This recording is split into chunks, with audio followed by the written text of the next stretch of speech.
Bienvenue à toutes et à tous dans La Boîte à Gants, le podcast qui donne de la voix à vos histoires automobiles. Je suis Yann Delplanque et chaque semaine je vous en partage de nouvelles. Cet épisode a été enregistré à distance à cause, vous l'imaginez bien, du confinement. J'espère que cela n'entachera pas votre plaisir d'écoute. Aujourd'hui j'ai le plaisir de recevoir Benjamin Royer, cofondateur de Gabriel Automobile, structure spécialisée dans le car staging.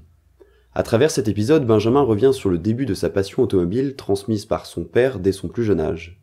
Cet épisode fourmille d'anecdotes et notamment sur les différents achats automobiles que Benjamin a pu faire dès l'obtention de son permis de conduire. Ne vous fiez pas à son jeune âge, on a le même, à savoir 26 ans. Il nous explique ainsi les bonnes et mauvaises expériences d'achat qu'il a pu vivre et nous livre en toute transparence la manière dont il vit aujourd'hui son virus pour l'automobile quotidiennement. Vous retrouverez toutes les automobiles et les références auxquelles Benjamin fait allusion sur Instagram @dbg_podcast. Je vous souhaite un bon épisode. Salut Ben. Salut, ça va? Eh ben super, je suis ravi de t'accueillir dans La Boîte à Gants. Eh ben écoute, merci beaucoup. Ravi d'être là. Ravi de faire partie de, pour moi, cette première expérience d'enregistrement de podcast. Donc écoute, c'est une nouveauté pour moi. Moi, je pense que c'est une nouveauté pour pas mal de monde parce que c'est encore un format qui débute, en tout cas dans le milieu automobile. Ouais. Est-ce que tu peux te présenter un peu en deux mots pour celles et ceux qui te connaissent pas? Bah bien sûr.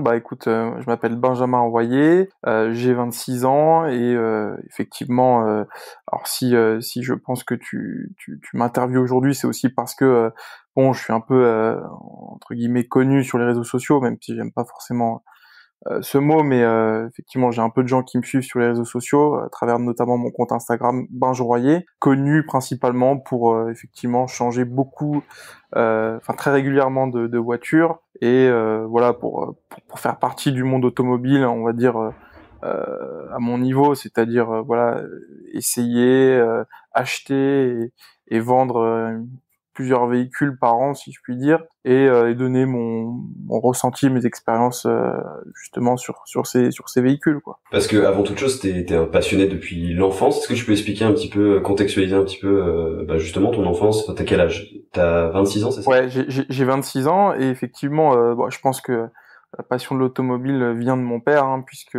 lui-même a possédé pas mal de voitures, rien d'extraordinaire, mais bon, forcément, j'ai grandi dans un milieu où bah, on lisait à l'époque, je me rappelle Topscar, on lisait Auto Plus et tu vois ces magazines qui étaient sur la table du salon, donc forcément j'y avais accès, donc je m'y intéressais. Et puis je voyais mon père regarder Turbo le dimanche, etc., etc. Donc ça, forcément, ça a été, je pense, un peu l'origine de ma passion de l'automobile, sans équivoque, quoi. Tu grandis dans une famille nombreuse, si je dis pas de bêtises. Vous êtes 6 enfants, c'est ça? Ouais, alors on est assez nombreux, en fait. Je grandis avec plutôt avec ma mère, du coup, parce que mes parents ont divorcé très tôt. D'accord. Et si tu veux, moi, je suis parti vivre chez ma mère donc dès le départ, et donc j'ai grandi effectivement dans une fratrie de cinq. Enfin, en tout, on était 6, donc 5 sans me compter. J'étais le seul passionné de voiture, hein, dans ma famille, hormis mon père évidemment, mais bon, comme j'ai pas vécu avec lui. Et est-ce qu'on peut dire que très tôt t'as compris que si tu voulais atteindre donc tes rêves automobiles, si on peut dire ça comme ça, on y reviendra après ce que t'as pu acheter. Ouais. Est-ce que tu t'as vite compris qu'il fallait être entre guillemets stratège dans tes achats? D'où ça devient un petit peu ça? Ouais, je pense que si tu veux, moi j'ai eu cette chance d'avoir eu une super éducation de la part de ma mère, d'avoir pu avoir accès au savoir et à la culture, et ça pour moi c'est la chose numéro une quand tu veux donner quelque chose à tes enfants, avant de l'argent et avant toutes ces choses-là, c'est le savoir, c'est l'éducation, et c'est ce qui va te permettre de, sans partir dans la discussion philosophique, mais ce qui va te permettre de peut-être plus tard apprendre à réfléchir, à te servir de ta tête et tout ce qui s'ensuit. Et si tu veux, pourquoi je dis ça? Parce que j'ai pas forcément eu accès, non pas parce que ma mère était pauvre ou autre, au contraire. Je pense elle faisait partie des gens qui gagnaient peut-être mieux sa vie que la plupart des gens, mais comme on était 6 enfants, si tu veux, forcément, Ouais. c'est pas pareil que quand t'es deux. Tu vois, C'est clair. tu dois faire des choix, et le choix de ma mère, il était délibéré, c'était euh, qu'on ait une bonne vie, si tu veux, qu'on fasse des études, qu'on ait des beaux habits. Bon, t'as compris, quoi. Mais c'est clair que je pouvais jamais imaginer à mes 18 ans, et même avant d'ailleurs, hein, avoir accès des belles bagnoles ou il fallait que je me débrouille effectivement par moi-même. Et d'ailleurs, c'est au contraire aujourd'hui avec du recul quelque chose que je regrette pas. Au contraire, hein, C'est une force, quoi. c'est une force, ouais, c'est une force. Bah, ça m'a permis, si tu veux, à en être finalement là où j'en suis aujourd'hui. C'est-à-dire, voilà, comme tu l'as dit, être un peu stratège dans mes choix. Quand j'ai eu 18 ans et que j'ai eu mon permis, si tu veux, ma mère elle m'a donné sa voiture parce que la voiture avait une petite dizaine d'années, et elle devait être changée. Mhm. Et donc ma première voiture, c'était donc l'ex-voiture de ma mère, qui était une Volkswagen Lupo, qui valait, je sais pas, 1500 euros, tu vois. Mais c'est déjà un truc de fou à 18 ans Ouais, d'avoir bien une sûr. voiture. Moi, je vois pas mal de mes abonnés qui me disent, ouais, j'ai fait un crédit pour m'acheter une bagnole et tout. Et moi, j'ai eu cette chance, hein, parce que c'est une chance d'avoir d'avoir une bagnole. Et si tu veux, très tôt, moi, je voulais avoir un peu plus que ce que je pouvais avoir finalement. Et donc, bon, j'ai dû travailler, etc. Ça, c'est sûr, de toute façon, on n'a rien sans le travail, hein, c'est pas une nouveauté. Et donc j'ai acheté ma première voiture, qui était ma première voiture un peu sympa, qui était une Mégane 2 RS, Ouais. que j'ai adoré et qui aujourd'hui, je pense avec du recul, restera une de mes voitures préférées. D'ailleurs après j'en ai eu pas mal, hein, des Mégane RS. Il faut dire que c'est quand même un châssis qui est pas dégueulasse. Ouais, c'est génial. C'est pour moi la meilleure voiture rapport qualité-prix, avec lequel tu fais un peu de prépa et ça devient un truc de fou. Ça coûte pas cher. Tu pètes un truc, ça te coûte 30 euros sur Oscaro. Enfin, c'est des voitures super accessibles en même temps, hyper performantes, tu vois. C'est clair. Donc là, t'as 18-19 ans, quelque chose comme ça. J'ai 18-19 ans, ouais, c'est ça. On est en 2013 et t'as déjà eu donc là 2 voitures Oui, et on arrive à la troisième très rapidement. je côtoie beaucoup de gens qui aiment l'automobile et chacun l'aime à sa façon. Il y a des gens qui aiment l'automobile parce que ça procure des sensations, parce que c'est un bel objet, et Mhm. d'autres gens qui aiment l'automobile parce que c'est un objet un peu statutaire, si tu veux. Avoir une belle voiture, c'est une reconnaissance dans la société, etc. Moi, c'était pas mon cas, si tu veux. Moi, ce que je voulais très vite quand j'étais jeune, c'était essayer le maximum de voitures, mais en les possédant, parce que essayer une voiture, tout le monde peut le faire. Faire un tour de voiture pendant une après-midi, c'est même des Ferrari, des Porsche, tout ce qu'on veut. Mais c'est différent quand on la possède parce qu'on peut l'utiliser vraiment, bah, comme si c'était la sienne, tu vois. Tout à fait. Bah c'est la tienne de toute façon donc. Je veux très vite changer de voiture, donc j'ai eu cette Mégane RS, j'ai dû la garder 3 mois, si tu veux. Je l'ai remise en vente assez rapidement, mais à chaque fois, il faut savoir que quand j'achète une voiture, je fais une bonne affaire, non pas pour gagner de l'argent, mais pour, en tout cas, ne pas en perdre, tu vois, parce que Mhm. t'as beaucoup de frais annexes quand t'achètes une voiture, t'as ton assurance, t'as tes réparations, ton entretien, tes pneus, voilà, t'as des dépenses qui sont, qu'on le veuille ou non, assez obligatoires, hein, quand t'achètes une bagnole, Tout à fait. même si tu la gardes un mois ou deux, quoi. Et donc je veux très vite, bah, si tu veux ne pas perdre d'argent dans les voitures, donc comment faire? Il faut bien les acheter. Bon, ça c'est à la portée de tout le monde a priori. Donc je vends ma Mégane RS, je la vends en faisant une petite plus-value de 1000 ou 2000 euros. Et donc je sais pas pourquoi, à cette époque-là, je voulais une Audi S3.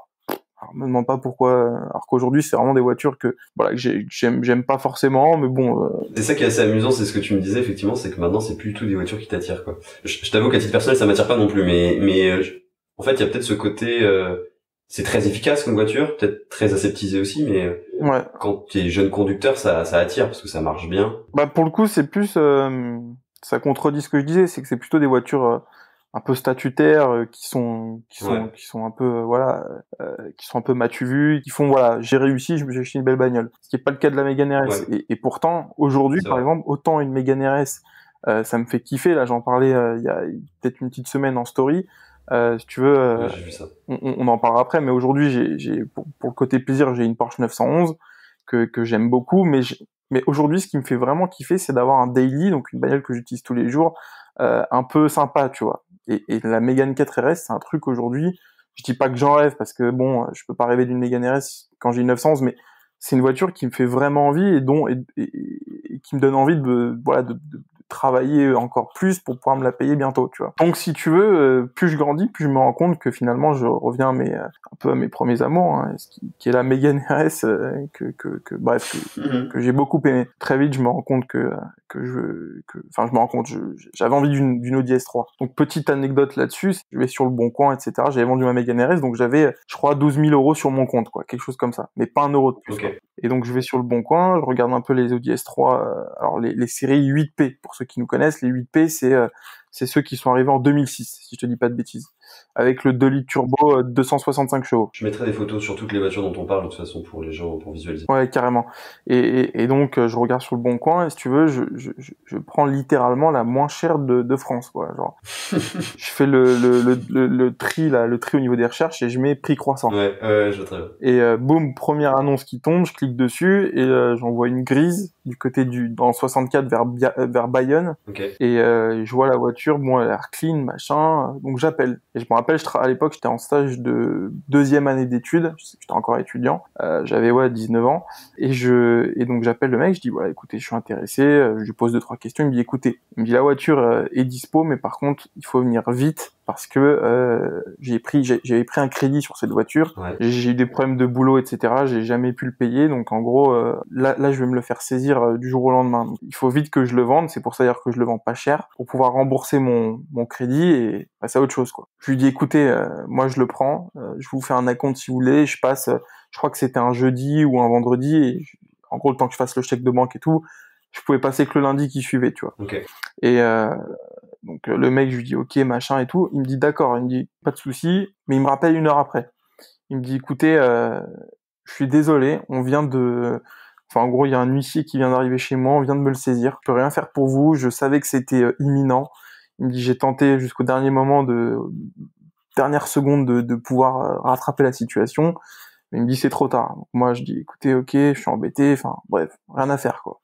Et moi, j'étais dégoûté, tu vois, je me dis, putain, j'ai raté l'affaire du siècle, parce qu'à cette époque-là, un S3, je pense que ça valait au moins 15 000 euros, tu vois. T'étais 3 000, 4 000 en dessous du marché, quoi. Ouais, c'est ça. En plus, il avait pas trop de kilomètres, je crois que j'avais un peu moins de 100 000 kilomètres, enfin, bon, c'était une relativement bonne affaire. C'était l'affaire qui me permettait, si tu veux, d'acquérir un S3, alors que j'avais pas vraiment les moyens d'en avoir un, si tu veux. Ouais, ok. Parce que sur mon compte, j'avais juste la somme puisque le mec le vendait, 12 000 euros, et j'avais pas 1 euro de plus, quoi. Donc bon, avec du recul, je trouve ça suicidaire de mettre toutes ses billes dans une bagnole. C'est clair. Mais on a tous plus jeune, moi j'avoue, je plaide coupable aussi. Mais bah, je pense que c'est ce qui caractérise une passion, c'est que si tu veux, parfois c'est pas réfléchi, c'est un peu. Là, tu te laisses emporter, hein. Tu te laisses emporter. Et en plus, à ce moment-là, si je dis pas de bêtises, t'es à Marseille. Tu fais tes études à Marseille, donc t'es quand même assez loin de Bayonne. Ah ouais, bah c'est à l'opposé en fait, hein. C'est à l'est, Clairement. alors que Bayonne c'est à l'ouest, quoi. Donc on peut pas faire plus loin entre guillemets. On va faire le nord quand même. Ouais, c'est ça. Un peu dégoûté et tout. Puis l'après-midi elle passe, moi j'étais au boulot et puis je réfléchis et je me dis putain c'est marrant parce que moi très tôt je me suis intéressé à tout ce qui était vente aux enchères. Je pense que je me suis intéressé assez jeune à tous les moyens qui étaient bons pour faire un peu d'argent, du business. Alors je parle pas de quand je dis business c'est relatif, mais en tout cas je connaissais un peu le monde des ventes aux enchères, si tu veux. Et donc je savais un peu comment ça se passait quand un mec payait pas son crédit ou quand il y avait une saisie judiciaire ou autre. Je savais un peu quel était, si tu veux, le process. Donc je me suis dit écoute, tente un truc. Le mec est à Bayonne, ça tombe bien, il doit pas y avoir 40 000 maisons, 40 000 études d'huissier. Donc va sur Google et peut-être tente le truc de te dire est-ce que t'appellerais pas la maison d'études qui a saisi le truc et de leur dire voilà, moi je peux acheter la voiture, ça arrangerait tout le monde parce que le mec il pourrait rembourser son prêt et puis moi je pourrais faire une bonne affaire. Donc t'es déter quand même, hein. Ouais, je suis déter, mais si tu veux, moi quand j'ai une idée en tête, et c'est un peu l'histoire de ma vie, et c'est aussi pour ça que entre guillemets j'en suis là, même si j'en suis nulle part, mais bon, c'est pour ça que j'ai eu aussi un peu de progression financière, sociale, t'appelles ça comme tu veux, parce que tout est une question d'obstination, si tu veux, et quand tu te mets un truc en tête, en tout cas pour ma part, j'ai du mal à me dire ouais ok, laisse tomber, il y aura d'autres bonnes affaires. Pour moi, c'est tout la bonne affaire, ou en tout cas l'opportunité, c'est toujours la dernière. Je vois ce que tu veux dire. Ce qui fait qu'aussi je me donne à 100% pour la saisir. J'ai tapé sur Google maison j'ai dû taper enchères Bayonne, enfin un truc comme ça, quoi. Et j'étais tombé sur en fait je crois qu'à Bayonne il y a qu'une étude d'huissier, parce que c'est assez petit comme ville. Et donc j'ai appelé, j'ai dit écoutez, je vous appelle parce que voilà, j'ai cru entendre que vous aviez saisi une voiture récemment à telle personne. Moi j'étais parti pour porter acquéreur de cette voiture. Est-ce que par hasard la voiture je peux vous l'acheter, ou est-ce qu'elle va être mise en vente aux enchères, quoi.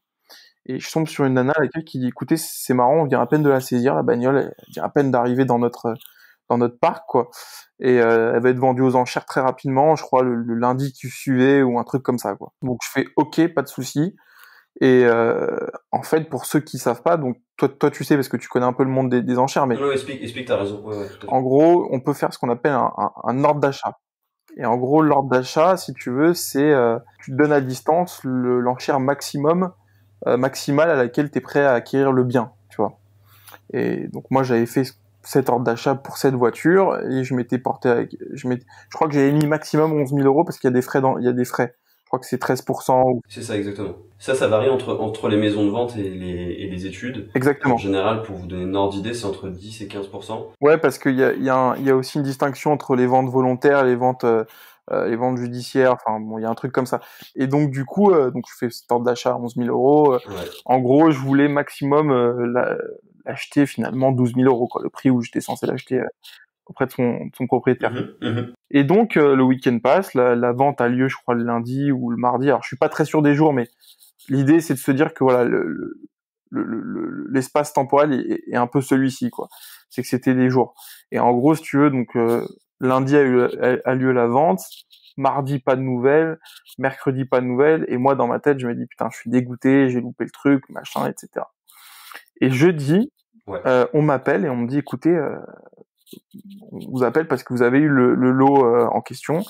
Et je lui dis d'accord, c'est cool, à combien? Et en fait, là, c'était une nana, elle me dit, bah, vous l'avez eu à 10 500 euros. Parfait. Et ouais, je me dis, putain, j'ai fait une affaire de fou. Et en plus, le truc, c'est que je l'ai acheté encore moins cher que si je l'avais acheté à son propriétaire. Tout à fait. On ne peut pas dire que c'est aussi dû au fait que t'es sûrement très positif. C'est-à-dire que pour voir une opportunité dans, entre guillemets, une déconvenue, il faut forcément être positif. Et d'ailleurs, sans spoiler, donc cette voiture, tu vas la revendre, tu vas faire une petite plus-value. Ouais. Et tu vas avoir une autre histoire justement qui va très bien se retourner 2 ans plus tard, même 1 an plus tard, bah ouais. avec une S3 Sportback, si je dis pas de bêtises. Ouais, complètement. Alors juste avant d'en parler, ce que tu dis, c'est vrai, j'avais cet état d'esprit positif, mais en fait, je l'avais pas totalement à cette époque-là. C'est qu'aujourd'hui, je l'ai parce que mon vécu, alors que ce soit dans le tout d'ailleurs, dans l'entrepreneuriat, etc., je sais que parfois, il y a pas mal de déconvenues qui peuvent arriver dans le quotidien ou même dans les projets qu'on se donne.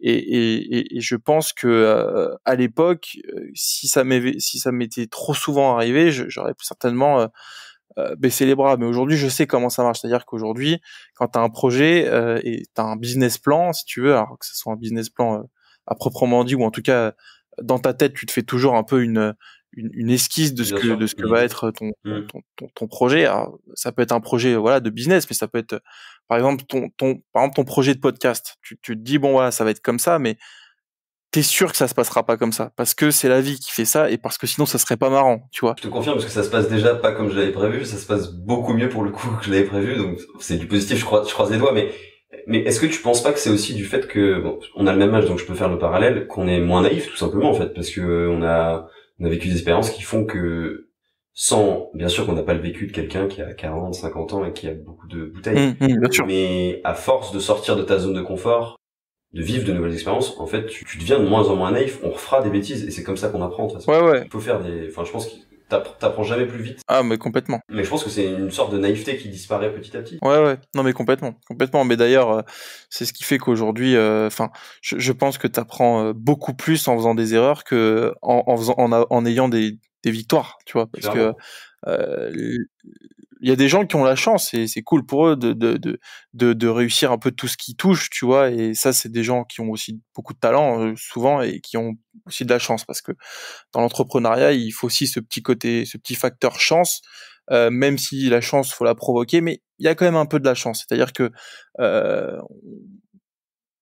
voilà, c'est ce facteur chance qui est plus ou moins on va dire présent chez une ou une autre personne, et ce qui fait d'ailleurs le degré de réussite. C'est-à-dire qu'en gros, pour parler franchement, tu as 2 personnes qui vont entreprendre énormément et travailler de la même façon et selon le même degré de travail, mais la chance pour une personne fera peut-être qu'il deviendra plus riche ou qu'il réussira plus que l'autre. Donc si tu veux, je dis ça parce que T'inquiète, y a pas de souci. On parlait donc tu fais cette super affaire. Si tu veux, je te disais que c'est une transition parfaite. Oui. Vers la deuxième histoire que t'as pu vivre avec une S3 Sportback cette fois. Ouais. Explique-nous un petit peu. Eh ben écoute, en fait, donc je vends ce S3, effectivement, je fais une plus-value, je crois que je le vends 14 500 ou 15 000. Donc, tu vois, je fais une belle plus-value. Carrément. Même si j'avais fait un peu de frais dessus pour l'entretien, etc., je m'en sors bien. Donc, si tu veux, je me dis, bon, j'aime les S3, j'en veux un. Je veux le même, mais plus récent. Donc, je prends un phase 2. Donc, pareil, 265, mais en Sportback. Donc, en fait, en 5 portes. Donc, qui sont les phases de les 8 P2. Qui sont arrivés, je crois, en 2009. Pareil, je me balade sur le bon coin un peu de la même façon que le premier. En gros, voilà, je tape Audi S3 Sportback et je mets le moins cher, critère le moins cher. Tu vois, je voulais toujours acheter le moins cher. Bon, évidemment, souvent les moins chers, ils ont 300 000 km et tout. Moi, je mets le moins cher, mais je sélectionne le moins cher selon mes critères, tu vois, genre de kilométrage, d'options, etc. Mais ça reste les plus bons marchés, quoi. Et donc, je tombe sur cette annonce et je vois donc Audi S3, blanc, intérieur noir, machin. Bon état, etc. Mais je vois moteur tourne sur 3 cylindres, alors que c'est un 4 cylindres, peut-être bougie ou bobine, tu vois. Et moi, en plus, je connais rien en mécanique, tu vois. Donc moi, le mec, il me raconte ça, je me dis bon, ok, il y a une bougie à changer, sauf que pas une seconde, je me dis une bougie, ça coûte 20 €. C'est clair. Le mec aurait pu le vendre, je sais pas, 5 000 € plus cher. Donc là, clairement, c'est qui tout double en fait. Avec du recul, c'était plutôt double d'avance, tu vois. Mais ouais, dans ma tête, je me dis bon, on va le tenter, on sait jamais. Et surtout, on va le tenter, mais dans ma tête, j'ai toujours des solutions de repli, tu vois. Je me dis toujours, bon, ok, dans le pire des cas, qu'est-ce que tu perds? Comment tu peux arranger la situation, tu vois. Donc, j'avais toujours des moyens de débrouille pour m'en sortir, quoi. Donc, je me dis, bon, allez, on le tente. Dans le pire des cas, je fais une super affaire. Dans le meilleur des cas, je fais une super affaire. Dans le pire des cas, j'en fais une un peu moins bonne, mais je retomberai sur mes pattes, tu vois. Donc je l'achète et je crois que je l'achète 13 000 € ou 12 500 €, tu vois. Sachant que tu avais un capital de 14 000 de la vente premier, à peu près 14 500. C'est ça, exactement. Et j'avais dû gagner un peu d'argent en travaillant entre-temps, etc. Parce que je travaillais beaucoup à cette époque-là parce que j'étais étudiant, mais je faisais des petits jobs. J'étais DJ dans un bar, je donnais des cours de maths. Enfin bon, je faisais de la manutention en intérim. Enfin, j'ai fait plein de petits trucs, de petits jobs. Juste pour préciser, c'est une voiture qui coûtait à peu près 20 000 en bon état si elle tourne sur 4 cylindres, c'est ça hein? C'est important de le dire. Ouais, ça coûtait 20 000 € et même aujourd'hui, un beau peu kilométré, je pense que ça vaut toujours un peu d'argent. Ça vaut 17, 18 000 à l'époque, ça valait ça valait son bon 20 000 €. Surtout que le mien était vraiment hyper optionné, c'était un truc de fou. Et donc je l'achète, c'est ça, 12 500, 13 000. Et dès que je le récupère, je l'emmène chez un petit garagiste, je me rappelle, c'était à Courbevoie dans le 92, parce qu'à cette époque-là, j'étais revenu habiter à Paris. Je sais plus ce que je faisais, j'étais en 3e année d'école de commerce et du coup, je faisais un stage à Paris, voilà, c'est ça. Et donc je l'emmène dans un petit garage à Courbevoie dans le 92 et le mec il me voit arriver, c'était un matin avant d'aller au boulot, il était 7h. Il entend la voiture tourner, il me dit déjà ça sent pas bon. Je dis ouais, apparemment il y a une bobine ou une bougie. Il me dit il me regarde, il me fait bon, je vais prendre des tests de compression, mais il me dit entre toi et moi, j'y crois pas une seconde que ce soit que ça, quoi. Est-ce que tu peux expliquer un peu ce que c'est qu'un test de compression pour les gens qui savent pas? Ouais, en gros, j'explique ça alors que je suis pas du tout calé en mécanique, mais en gros, si tu veux, ça vise à prendre la compression des cylindres pour savoir si en gros ton moteur est en bonne santé. Bon, ça c'est une explication très simplifiée. Il y a aucune technique là-dedans, mais en gros, si tes compressions sont les mêmes sur les 4 cylindres, c'est que c'est que tes chambres en tout cas sont encore bonnes, quoi, et que ton moteur n'a a priori pas bougé. Bon, c'est un peu plus compliqué que ça, mais moi je t'aurais pas expliqué, donc. Non, mais moi non plus, honnêtement, je suis pas un technicien, mais je pense que l'idée est quand même bien passée et pour les gens, ils comprendront un petit peu ce qu'il en est. Mais effectivement, sinon il y a des super schémas sur Google. C'est ça. Comment fonctionne un moteur. Surtout, ça donne une idée de savoir si effectivement ça vient des bougies ou des bobines ou finalement du moteur en lui-même, quoi. Ce qui n'a rien à voir puisqu'on parle de changer un moteur plutôt que de changer une bougie. Et on verra par la suite que c'est pas le même prix. Donc du coup, le mec fait un test de compression. Il m'appelle dans l'après-midi. Donc moi j'étais au bureau, j'attendais son appel. J'attendais la bonne nouvelle, tu vois. J'attendais qu'il m'appelle, il me dise ouais c'est bon, je t'ai changé ta bougie, ta voiture elle marche. Le mec il m'appelle et il me dit écoute, faut que tu t'assoies Benjamin.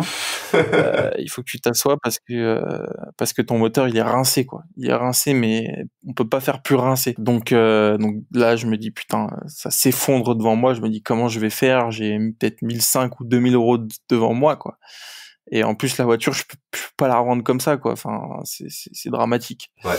Puis je réfléchis un peu, je me laisse 1 ou 2 journées, tu vois. Et puis je me dis bon ok, on va le tenter. Et je vais sur le Bon Coin et je cherche moteur d'Audi S3. Ouais. Et j'en trouve un à vendre à côté de chez moi. Franchement, j'ai eu de la chance à 1 500 €. Ce qui en soi, Même aujourd'hui, hein, encore une fois, c'est une voiture qui a maintenant plus de 10 ans, ça vaudrait pas ce prix-là, ça vaudrait au moins 3 ou 4 000 euros. Moi, j'appelle le mec, je lui dis, écoutez, je vous l'achète tout de suite. Et en parallèle, je rappelle le mec qui m'a vendu ma voiture en lui disant, écoute, c'est pas ce qui était prévu, donc il faut que tu m'indemnises, il faut que tu me donnes un billet au moins pour que je puisse compenser un peu le truc, et après, je te laisse tranquille, quoi. Et le mec, bon, il rechigne un peu, il me dit, ok, c'est bon, et je crois, alors je suis pas sûr des sommes, mais je crois qu'en gros, il me file 1000 balles. Il me fait un virement de 1000 euros, ce qui fait que donc j'achète le moteur à 1500 euros. Il te reste 500 à ta charge. Donc il me reste 500 à ma charge, donc et moi je négocie avec le mec qui m'a fait les tests de compression s'il peut me changer le moteur. Simplement, il me change le moteur, il met le nouveau, il me redonne l'ancien. Il me dit ok, je te prends 500 pour cette opération. Okay. Donc à ce niveau-là, je suis à 1000 euros de perte, si tu veux. Sauf que moi, comme je suis un peu encore toujours, je vais aller plus loin dans mon truc. Tu sais, un mec normal, il se serait dit, bon, ok, t'as fait une bonne affaire, tu l'as payé 12 500, t'en as eu pour 2000 euros de plus, mais tu t'es fait rembourser 1000 balles. Donc, en gros, allez, tu l'as payé 13 500. Ce qui est une super affaire, puisque le truc vaut 20 000, tu vois. Mais moi, je me dis, bon, allez, on va encore plus loin. Je vais revendre l'ancien moteur cassé. Mais en disant qu'il est cassé, tu vois, je suis pas un escroc. Et là, je le vends 500 balles à un mec qui s'amusait, son boulot, c'est de préparer les moteurs. Donc en fait, il a pris la base et je pense qu'il a dû tout refaire. Et pour lui, 500 euros, je pense que c'était une super affaire. Même avec du recul, je me dis que c'est un truc que j'aurais peut-être pu vendre 1000 ou 1500 balles, tu vois. C'était déjà pas mal quand même. Ah oui, c'était déjà pas mal parce qu'au final, l'opération, elle m'a coûté 500 euros. Donc en fait, je suis même plus très loin du changement de bougie initial parce qu'un changement de bougie ou de bobine, avec la main d'œuvre, ça m'aurait coûté 100 balles, tu vois. Alors que là, ça m'a coûté 400 de plus. Et j'ai changé un moteur, tu veux, c'est un truc de fou. Un moteur d'S3, on parle pas d'un moteur de 106, quoi. C'est clair.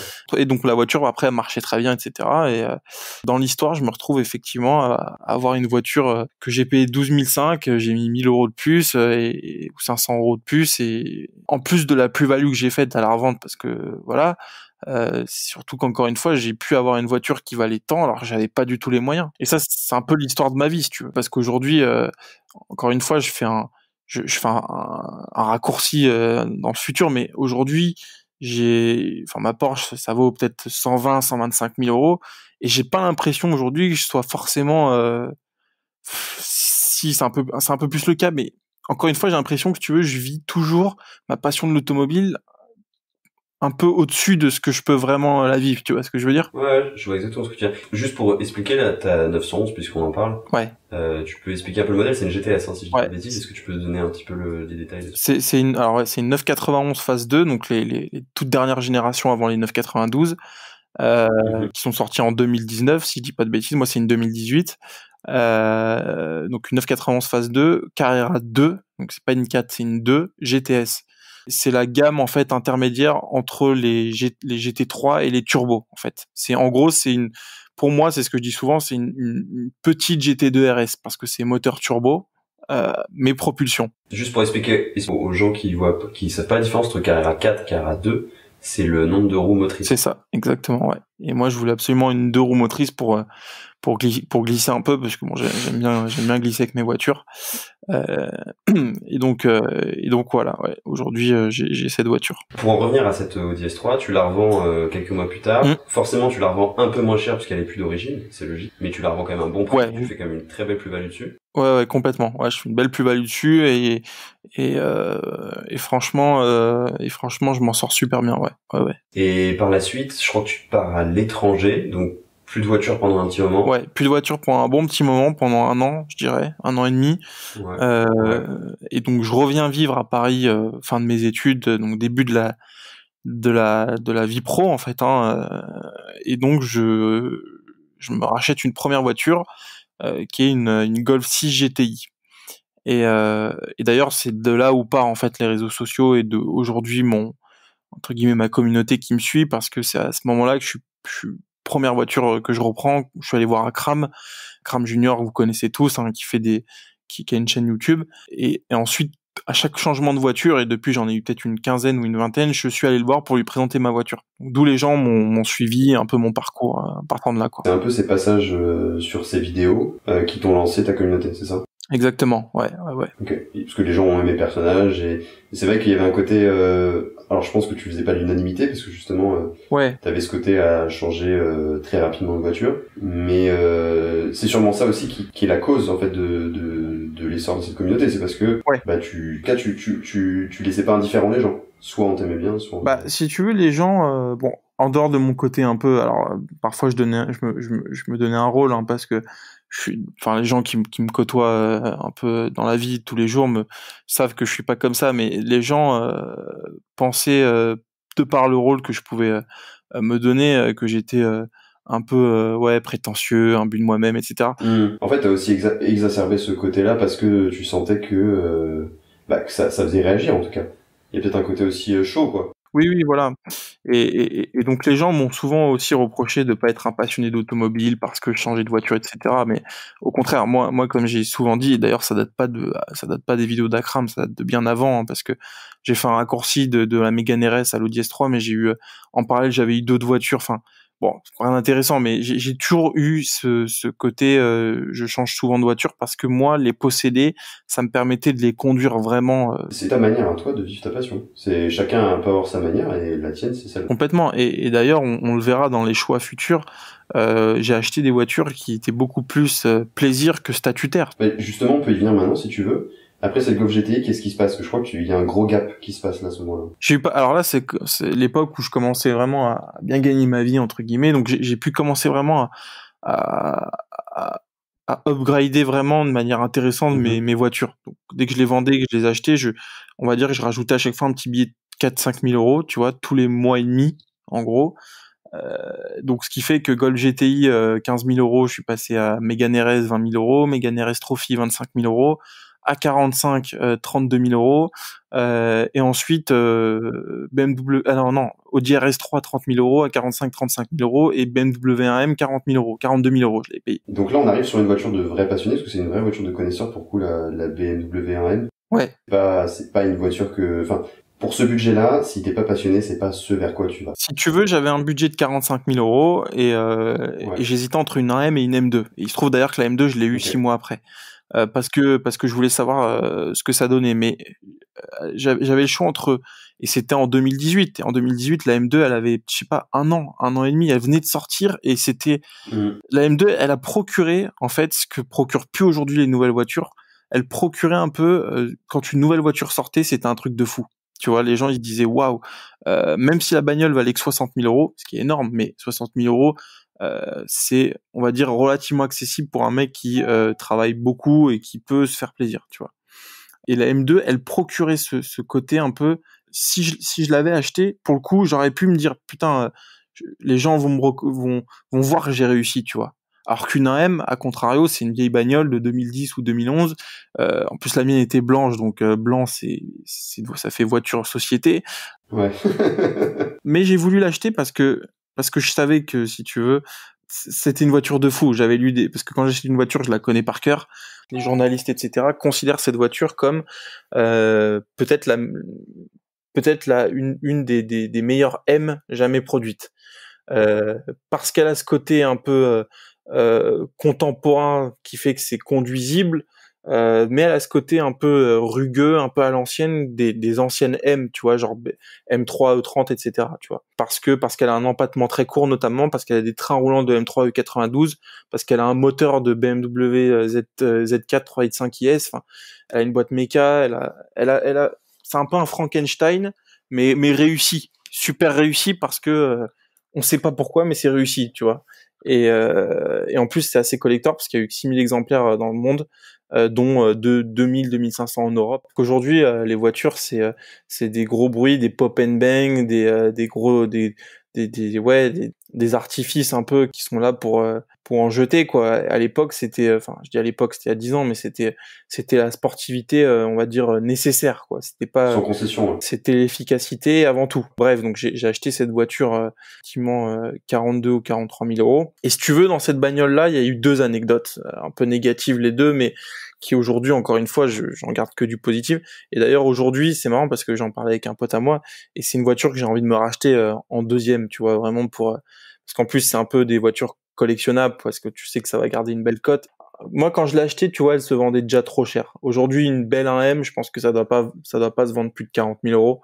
Parce que mine de rien, il y en a eu beaucoup. Et d'ailleurs, même si c'est assez peu diffusé, il suffit que tu ailles sur mobile.de, qui est un peu la centrale en Allemagne, qui regroupe toutes les annonces de voitures européennes. Donc c'est un peu un bon indicateur de la diffusion de ce modèle sur le marché de l'occasion.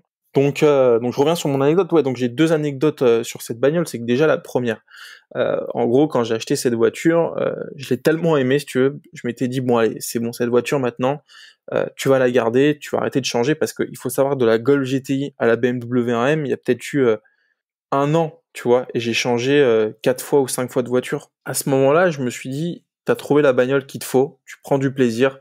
En plus, c'est une voiture qui va prendre en valeur, donc t'as aucune raison de la changer, si tu veux. Donc qu'est-ce que je voulais, moi, dans ma tête? Ma bagnole, elle était blanche et elle avait 60 000 kilomètres, je crois, ou 70 000. Donc moi, je voulais en acheter une orange, parce qu'en gros, si tu veux, les 1M sont sortis en 3 couleurs uniquement. Elles sont sorties en noir, en orange, le orange Valencia assez connu, et en blanc. Et il y a eu quelques très très rares exemplaires en ce qu'ils appellent en BMW individual, avec des couleurs patchwork, des mecs qui allaient en concession, des bons clients qui disaient moi je la veux de telle couleur. C'était très rare, il y a eu peut-être 2-3 exemplaires, mais en tout cas, voilà, 99,9% des RM sont sortis sur ces 3 couleurs-là. Et donc, je voulais une orange, parce que c'était la couleur la plus, à mon sens, jolie à l'époque. Enfin, que je trouve d'ailleurs la plus belle aujourd'hui pour une RM. J'aime les voitures de couleur. Et je la voulais avec moins de kilomètres, tu vois. Parce que je me suis dit, dans le temps, tu vas rouler, donc si elle a moins de bornes, tu pourras mieux la revendre, etc., etc.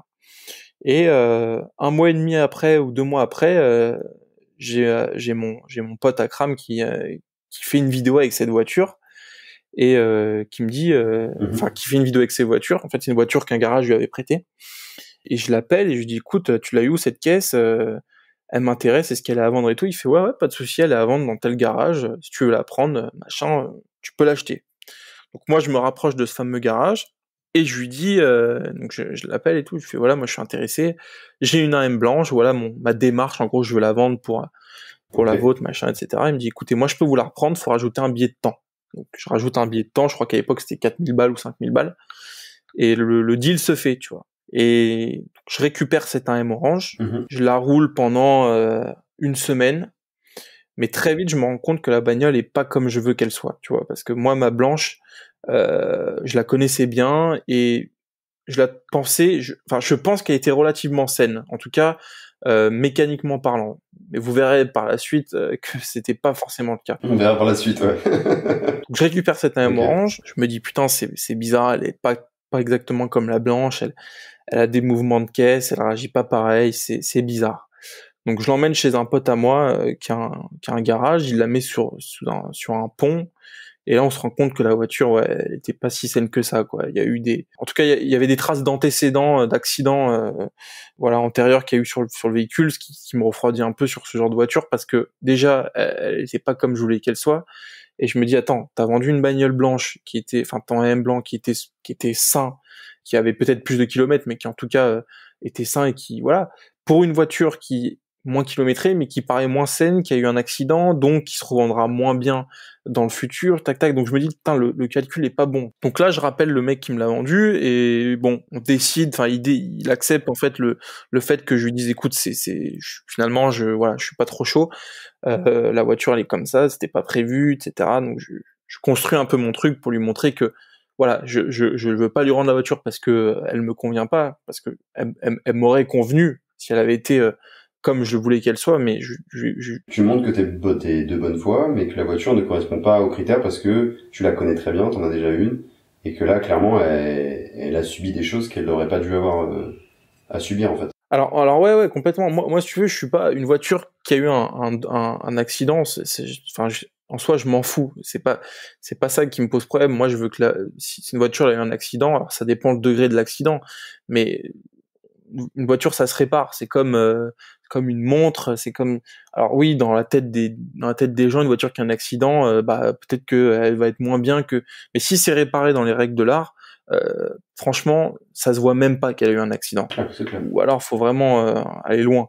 Moi, j'ai senti, si tu veux, qu'elle avait pas été réparée correctement, cette voiture. Et c'est ce qui m'a gêné, dans le fond. Donc bref, on s'entend sur le truc, je lui rends sa bagnole, il me rend mon argent, il me rend mon M blanc. Même si lui, il le savait pas forcément, c'était une sorte de vice caché. Ouais, c'était un peu ça, ouais. Et d'ailleurs, le vendeur, je vais pas le citer parce que c'est un pote à moi en plus. Enfin, c'est un pote à moi. C'est un mec que je côtoie et que j'aime bien, mais je pense qu'il le savait vraiment pas, tu vois.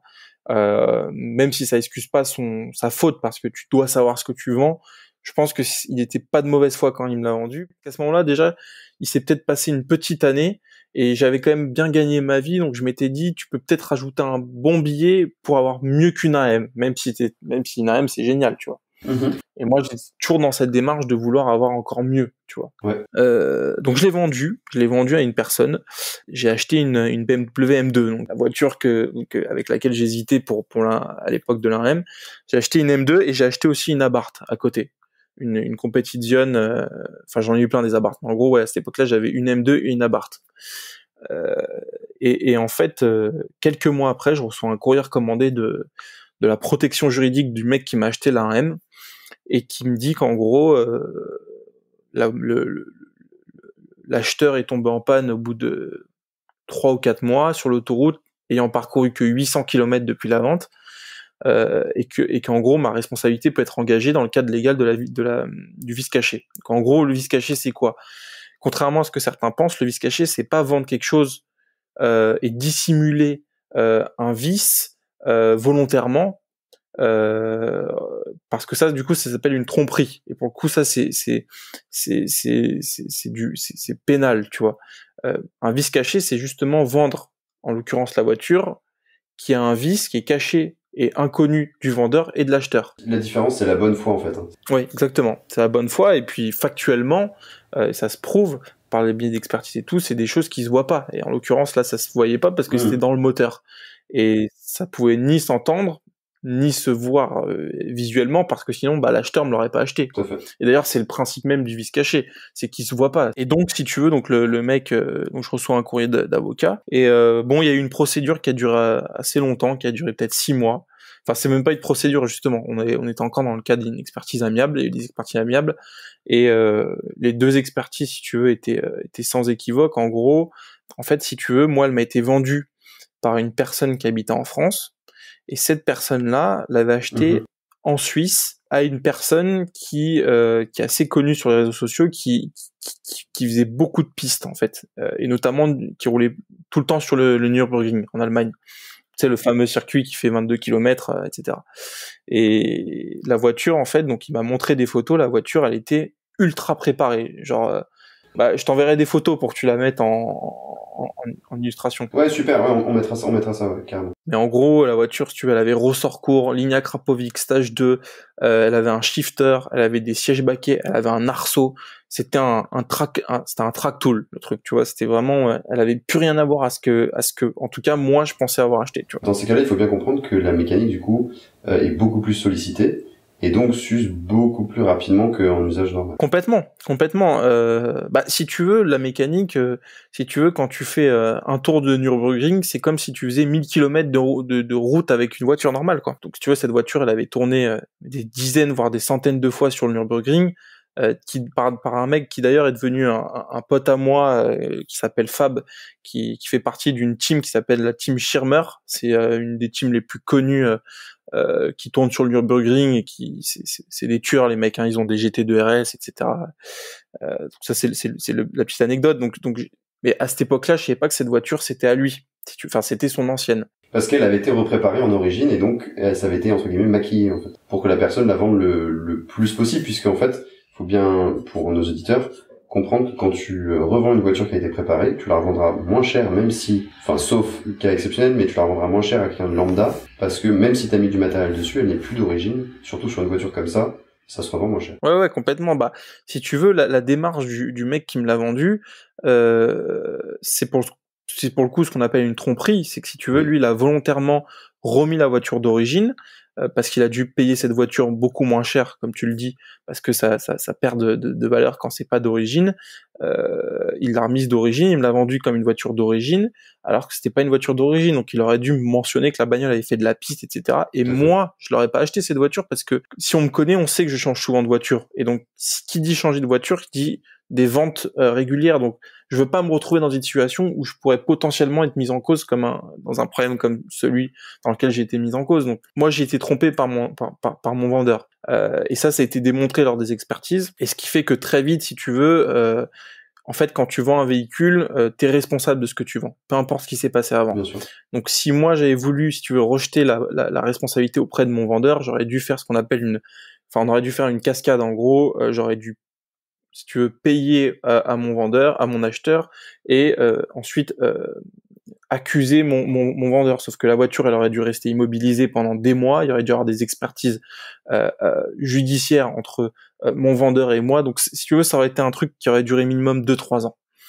Donc, moi, très vite, avec mon avocat, on s'est mis d'accord. J'ai remboursé 10 000 euros à mon vendeur, à mon acheteur, pardon. C'était à l'amiable, non? Ouais. Ouais, à ce niveau-là, c'était à l'amiable. On n'est jamais allé plus loin que l'amiable. Effectivement, à la fin, j'ai calculé, si tu veux, les tenants, les aboutissants, et je lui ai payé ces 10 000 euros, et puis il repartait avec un moteur neuf, et tout le monde était content. Moi, je voulais pas me traîner cette affaire pendant des mois et des années, et puis voilà, quoi. T'as tout à fait raison. Et en plus, t'en parlais tout à l'heure, mais l'idée c'était vite de te plonger aussi sur d'autres projets automobiles, aussi bien professionnels que personnels. Peut-être que tu peux nous parler un petit peu du garage que t'as créé, parce que ça a ouvert très récemment, mi-octobre, je crois, non? Bah, écoute, si tu veux, nous, effectivement, avec un de mes meilleurs potes qui s'appelle Kevin, un jour on était au resto, et puis si tu veux, on se regardait, et on s'est dit, qu'est-ce qu'on pourrait construire comme projet, parce qu'on est un peu moi en tout cas, lui aussi, des entrepreneurs. On a envie de créer des choses, tu vois, on a envie de se donner des défis, des projets. On s'est dit, pourquoi on montrait pas un garage? On a une communauté derrière nous, et surtout, il y a un truc qui est important, c'est qu'on en a marre d'aller chez les uns et les autres pour faire nos prestations, des machins, des trucs. Donc on s'est dit, pourquoi on montrait pas un business d'un garage, et puis on voit ce que ça donne, quoi. Et c'est parti de ça. À l'époque, c'était en novembre 2019. Et ensuite, ça allait assez vite, sauf que en février, on s'est retrouvé confiné pendant 5 mois. Ouais. Ou 4 mois, et donc ça a pris un gros ralentissement. Mais bon, on a bossé un peu sur notre business model, etc., notre projet.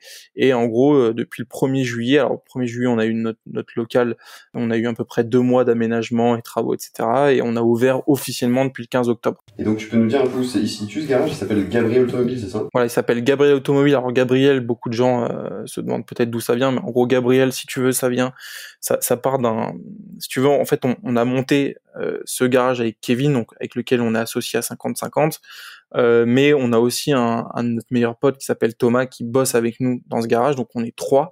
Et en fait, ce projet est parti aussi chez Thomas, qui habite rue Gabriel à Joinville-le-Pont, dans le 94, et c'est aussi chez lui où on a eu plein de délires, plein de soirées, etc. Donc on s'est dit, tiens, on va l'appeler Gabriel, ça fait un peu c'est un peu le symbole qui nous lie tous les 3, et c'est un peu un délire entre potes. Puis on aimait bien le truc Gabriel, ça sonnait bien. Donc il s'appelle Gabriel Automobile. On est dans le 91 à Villebon-sur-Yvette, donc c'est pas très loin c'est aux Ulysses. Okay. C'est près de Saclay, de Jouy-en-Josas, pas très loin de Versailles. Enfin, voilà, c'est au sud-ouest de Paris. Ok. Et qu'est-ce que vous y faites? Alors nous, on y fait 3 choses. On est spécialisé dans la conversion éthanol des véhicules, reprogrammation éthanol et reprogrammation stage 1, ou les deux, puisque les deux se cumulent.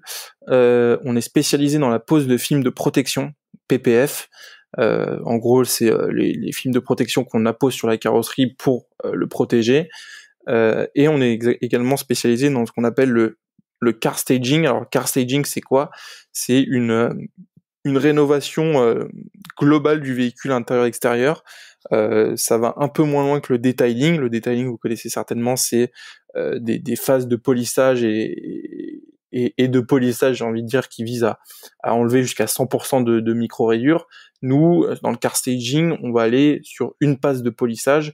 En gros, le car staging, c'est ce qui est aux voitures, ce que le home staging est pour une maison. En gros, c'est une technique qu'on fait souvent avant de vendre un véhicule. Ça vise à, si tu veux, le mettre en valeur pour pouvoir le proposer à la vente et le rendre dans de meilleures conditions. Maintenant, le car staging s'applique aussi pour des gens qui veulent simplement rafraîchir leur véhicule, voilà, qui qu'ils ont envie de garder, qu'ils ont envie de collectionner ou voilà. Juste, est-ce que tu peux nous expliquer ce en quoi consiste le stage 1 pour les gens qui voient pas exactement ce que c'est? Alors le stage 1, si tu veux, c'est la première étape de préparation, d'upgrade des performances de ton moteur. En gros, le stage 1, c'est une reprogrammation du calculateur qui vise à augmenter la puissance de ton véhicule. Quand le stage 2 serait une pose d'une ligne d'échappement et d'un filtre à air. Le stage 3, c'est les changements des turbos. Voilà, en gros, ça va par étapes, mais le stage 1, c'est la reprogrammation calculateur de ton véhicule, quoi. Ouais, donc pas de changement de pièce, c'est uniquement un changement, en tout cas, de reprogrammation. Ouais. Ok, très clair. Et justement, par rapport à ce projet de garage, comment tu vois les choses? On parlait de business plan, enfin, sans rentrer dans les détails. C'est quoi ton but? Et même, un peu, enfin, d'une autre manière, quels sont encore tes rêves automobiles? Quelles sont les voitures qui te font rêver encore? Parce que même si t'as des super caisses maintenant, c'est quoi le but ultime, si t'as un but ultime? Écoute, déjà pour le garage, bon, le premier objectif c'est de le faire tourner, hein, parce qu'il a quand même que 2 mois et demi. Et même si là, on a fait un très beau mois de décembre, enfin, on n'a pas fini, mais on fait un très beau mois de décembre. Rien n'est jamais gagné, et surtout pour une entreprise jeune comme celle-ci, on n'a pas encore notre base de clients qui fait que on est assuré d'avoir un mois positif le mois d'après. Donc c'est déjà ça le premier objectif, et c'est très dur parce qu'il faut sans cesse se remettre en question et voilà, trouver des idées, se creuser la tête pour se renouveler en fait, hein, tout le temps. Donc ça c'est un gros objectif. À plus long terme, l'objectif idéal ce serait d'en ouvrir un deuxième puis un troisième, et pourquoi pas de franchiser le garage, c'est-à-dire d'en faire une franchise, de permettre à n'importe qui d'ouvrir un Gabriel Automobile dans sa ville, moyennant un ticket d'entrée et un pourcentage du chiffre d'affaires à verser, et en ayant ce suivi qu'on peut offrir à une franchise, hein, c'est le principe de la franchise. Bon, ça c'est vraiment dans un futur. Pour l'instant, c'est pas du tout l'objet, mais voilà, c'est un peu l'ambition en tout cas que je donne à ce projet. Et pour moi, à titre perso, au niveau automobile, écoute, déjà à plus court terme là, alors déjà j'ai acheté une nouvelle voiture que je récupère mardi, qui va être mon nouveau daily. Ok. Et je peux le dire parce que bon, je pense que quand le podcast va sortir, j'aurai déjà cette voiture. Donc, mais j'ai acheté une Clio 4 RS. Donc ouais, bon, c'est un petit daily sympa. Ouais, c'est quand même rigolo à conduire. C'est très sympa, et en plus, contrairement au Clio 3 RS, c'est des voitures beaucoup plus polyvalentes. Les Clio 4 RS, boîte auto, moteur turbo, donc c'est vachement plus conduisible au quotidien. Et bon, ça je vais le garder un mois et demi. Mais on va dire que l'objectif automobile dans les 6 prochains mois, c'est je pense 911 GT3 phase 2, les 4 litres, les 991 phase 2 en 4 litres, parce que ma GTS me comble à 100%, mais elle a pas ce côté sensationnel et jouissif que peut avoir une GT3 en fait, parce qu'elle a pas le châssis d'une GT3, elle a pas le moteur d'une GT3. Bien sûr. Elle a la polyvalence d'une 911 Carrera S en étant un peu plus performante et plus jolie à mon sens, mais ça reste qu'une voiture de la gamme, on va dire grand tourisme, hein, de chez Porsche, 911. Donc ça va être la 911 GT3, et en daily j'ai envie, là je sais pas pourquoi ça me trotte de plus en plus, d'une Mégane 4 RS. Voilà, pour tous les jours, c'est un peu ça l'idée. Donc voilà l'objectif, pour le printemps, pour les beaux jours, d'avoir ces deux bagnoles, que je risque d'emmener un peu plus sur piste, parce que c'est vrai que c'est un regret que j'ai, mais je voulais en faire cette année, mais bon, le Covid n'a pas aidé. Mais j'ai vraiment envie de faire de la piste et de développer ce truc-là dans mon quotidien de bagnole, parce que j'ai des super caisses, mais je les emmène pas sur piste, et les gens qui font de la piste, ils me le diront, et ils me le disent déjà, et ils confirmeront ce que je vais dire, c'est que on prend jamais autant de plaisir que sur la piste. Écoute, je te crois sur parole, parce que j'en ai jamais trop fait, donc d'ailleurs ça fait partie de mes rêves aussi. Ouais. Mais je pense qu'il faut y goûter clairement. Et c'est là en fait où tu peux exploiter ta bagnole, tu peux rouler, j'ai envie de dire à fond, même s'il faut le faire intelligemment, sans avoir peur de te faire retirer ton permis, sans avoir peur de faire un accident, parce que si tu le fais en toute sécurité, c'est pas dangereux, c'est fait pour ça. C'est clair. Ouais, j'imagine bien. Pour le coup, je l'imagine juste. Ouais. Mais je te crois sur parole. Qu'est-ce qu'on peut te souhaiter pour la suite vis-à-vis de ta passion, parce que ta passion c'est devenu aussi une partie de ton activité professionnelle à minima. Oui. C'est quoi un peu, donc là tu nous as expliqué un peu dans tes projets proches, enfin futurs proches. Ouais, qu'est-ce qu'on peut te souhaiter pour la suite? Quels sont un peu tes rêves ultimes, si tu veux, si on va voir un peu plus loin encore? Bah écoute, mes rêves ultimes. Alors mon rêve ultime, c'est de vivre à 100% de ma passion de l'automobile. Aujourd'hui, j'en vis peut-être à 20%. Gagne-pain en parallèle n'a rien à voir avec l'automobile.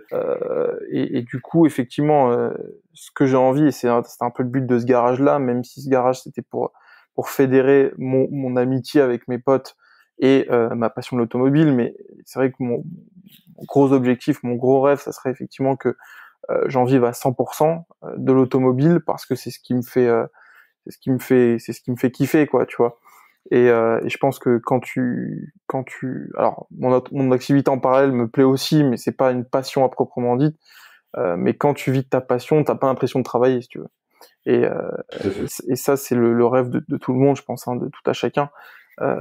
Donc me souhaiter ça finalement, que ce business se développe, et d'autres en lien avec l'automobile aussi, qui me permettent d'en faire à 100% mon gagne-pain, mes gagne-pain. Et puis voilà, toujours plus de kiff, hein, sur les bagnoles, toujours plus de belles voitures. Alors après la GT3, je pense que je vais un peu me calmer parce qu'aujourd'hui, ce qui va vraiment me faire kiffer comme voiture, c'est des voitures qui sont pour le coup inaccessibles, même entre guillemets à mon niveau. C'est-à-dire que aujourd'hui, c'est plus des voitures à 150, 200 000 euros qui vont vraiment me faire kiffer. C'est plutôt des caisses à 300, 400 000 euros, tu vois. Genre là, la vraie voiture qui me fait bander en ce moment, c'est la Pista, la Ferrari, la 488 Pista. Ah ouais. Et pourtant, je suis pas un mec qui aime Ferrari, mais ça, je dois avouer que c'est un truc qui me plairait vraiment. Et une Pista, c'est 350 000 euros, quoi. Et pour le coup, avant d'acheter une caisse comme ça, il me faut plein d'autres choses, c'est-à-dire un appartement ou une maison. Il faut des prérequis, si tu veux, avant de pouvoir accéder à ces bagnoles. D'autres priorités, quoi. Ouais, en tout cas, à mon sens. Et c'est aussi pour ça que je voulais faire cet épisode avec toi. C'est que il y a différentes visions de l'automobile, différentes manières d'exprimer sa passion. On en a tous une, plus ou moins. On a tous des similitudes et des différences. Ouais. Et il y a peut-être des gens, tu vois, qui vont avoir tendance à diaboliser une vision plutôt qu'une autre. Et l'objet de ce podcast dans la boîte à gants, c'est aussi que ça soit les voitures modernes, les voitures anciennes, tu vois, genre avec Mathieu Lamour dont je te parlais tout à l'heure. Ouais. On a forcément plus parlé de voitures de collection puisque c'est son domaine. Et moi, je t'avoue que j'ai des goûts assez éclectiques, donc ce qui me permet je pense que c'est intéressant d'essayer d'aller chercher un peu toutes ces manières d'expression de la passion. Ouais, complètement. Et surtout, là, le côté, on a sûrement parlé pas mal d'argent dans cet épisode, et je sais que certains vont sûrement le souligner. Pour autant, je pense qu'il faut aussi ne pas forcément être hypocrite. Oui. C'est-à-dire que ça fait forcément partie de l'équation à un moment ou à un autre. Complètement. Et tu peux pas te permettre d'acheter n'importe comment. Ouais. Je pense que même, on en parlait en off avant, mais cette philosophie d'acheter intelligemment, enfin j'appelle ça comme ça, t'as peut-être une autre manière de le dire, mais tu vas la garder toute ta vie, peu importe que tu deviennes un jour, et je te le souhaite, très très très très aisé, tu chercheras toujours à assouvir ta passion en achetant des véhicules, puisque c'est comme ça que tu l'exprimes manifestement, mais toujours en achetant avec une certaine raison, c'est-à-dire du plaisir, mais aussi voilà comment je fais un investissement qui est pas bête. Si je peux résumer un petit peu la chose. Et je trouve ça vachement intéressant. Ce que je trouve intéressant dans la vie, entre guillemets, c'est toujours d'avoir ce côté gagnant en tout point, tu vois.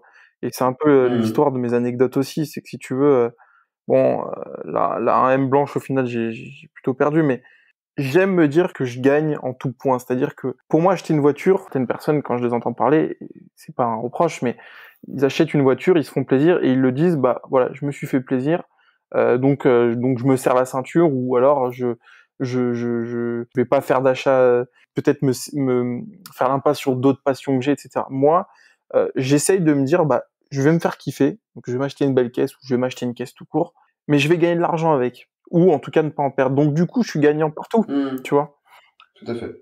Tu gagnes en kiff et tu gagnes aussi. Exactement. En tout cas, t'as pas l'impression de déplumer et de faire des sacrifices sur autre chose. C'est ça. Parce que t'as fait entre guillemets un bon placement, même si j'aime pas trop le mot placement pour une auto. Non, mais je pense que je sais pourquoi tu dis ça, parce qu'il y a beaucoup de gens qui vont s'ahurir d'entendre le côté placement et automobile et passion, mais moi, il faut aussi crever l'abcès de cette vision des choses on peut être passionné par les choses en voulant aussi gagner de l'argent ou en faire un peu un business ou enfin c'est pas des choses qui sont incompatibles. Il y a plein de mecs passionnés de bagnoles qui en ont fait leur gagne-pain et c'est pas pour autant que ce sont moins des passionnés. Par exemple, j'ai 2 très bons amis qui s'appellent Pierre et Silver qui ont un garage qui s'appelle Moteur Essence. Ces mecs-là ont monté eux, ça fait des dizaines d'années qu'ils sont dans le milieu de la bagnole, de la vente, de l'achat et vente automobile. Et ils ont monté un garage qui s'appelle Moteur Essence. Ils gagnent gagnent leur croûte en vendant et en achetant des bagnoles. Et pourtant, ils sont passionnés. Et pour autant, ils ont voulu, si tu veux, en faire un business. Et pour moi, ça fait pas d'eux des moins passionnés que d'autres gens qui vont acheter une voiture et la garder pendant 20 ans et peut-être en se disant je vais perdre de l'argent, peu importe, je suis passionné de ma voiture, je vais la chouchouter, etc. Moi je veux casser cette vision des choses parce que on vit dans un monde d'argent, évidemment on doit pas que parler d'argent mais on doit aussi le prendre en compte parce que l'argent c'est ce qui te donne à manger, c'est ce qui te fait t'acheter une voiture, c'est ce qui fait que demain tu vas pouvoir te dire je prends ma bagnole, je vais faire de la piste, tu vois, et pour moi ça c'est de la passion aller faire de la piste, sauf que la piste ça coûte extrêmement cher. Parce que quand tu fais de la piste, il faut payer ton track day, il faut payer tes pneus, il faut payer tes freins, il faut payer tes éventuelles réparations. Et donc, si tu veux, ça tombe pas tout cru. C'est clair. Regarde, Mathieu Lamour, je pense que, je sais pas s'il en parle, mais je pense que c'est un très grand passionné de voitures. On peut pas faire peut-être plus passionné que lui. Clairement. Et pourtant, son business, c'est quand même de mettre en valeur, ou en tout cas de contextualiser ses ventes aux enchères pour faire en sorte que les prix s'envolent. Pourtant, les gens qui achètent ces voitures atteignent parfois des sommets. Il a dû t'en parler, des anecdotes. Tout à fait. Sont avant tout des passionnés. On n'achète pas une 250 GTO 25 millions si on n'est pas passionné, tu vois. Et pourtant, pour ces gens-là, c'est du business, qu'on le veuille ou non. Il n'y a pas que cette notion de passion. Je trouvais ça vraiment important de le ressouligner parce que moi, ça me tenait à cœur qu'on fasse cet épisode aussi pour cette raison. Au-delà du fait que tes anecdotes étaient vraiment très sympas à entendre. Mais ouais, je voulais vraiment aborder ce point-là pour dédiaboliser encore une fois ce contexte-là parce que, alors il y a peut-être des gens qui nous suivront pas dans notre raisonnement et tant pis, c'est pas grave. Oui, il y a aucun souci là-dessus. Mais juste, je pense que c'était important de le souligner quand même. Voilà. En tout cas, Ben, c'était super cool de tourner cet épisode. Je pense que j'aurai un peu de montage parce que pour la petite histoire, on a eu un peu de problèmes techniques et puis on a largement dépassé le créneau qu'on s'était fixé parce qu'on est un peu bavards tous les deux. Mais c'est pas grave, c'est trop bien. Et ouais, c'était trop cool de t'avoir dans la boîte à gants. Je suis vraiment trop content. Eh ben écoute, c'était cool de participer à ça. Moi, c'est un peu nouveau pour moi, mais je trouve ça toujours sympa de parler de l'automobile et de toutes ces anecdotes qui en font, qui meublent, qui contextualisent un peu cette passion que j'ai et que j'aurai toute ma vie, je pense. Et surtout d'avoir des points de vue différents. C'est ce qui fait aussi partie du libre arbitre et non, c'est cool. Je suis super content en tout cas d'avoir fait ça. Merci à toi. Eh ben non, c'est moi qui te remercie et puis j'espère te voir très vite parce qu'on a enregistré forcément cet entretien à distance vu le contexte, mais qu'on se retrouve très vite sur un événement ou autre. Ça serait cool, ça serait très cool. Ben, je te dis à très bientôt du coup. Je pense que cet épisode va intéresser plus d'une personne parce que je pense qu'il est assez riche. Il fera sûrement débat et tant mieux. Et puis ouais, moi je suis vraiment très content à titre perso qu'on ait fait ce sujet-là. Qu'on ait abordé écoute, cette manière de plaisir partagé. À très bientôt Ben. Allez, salut, à bientôt.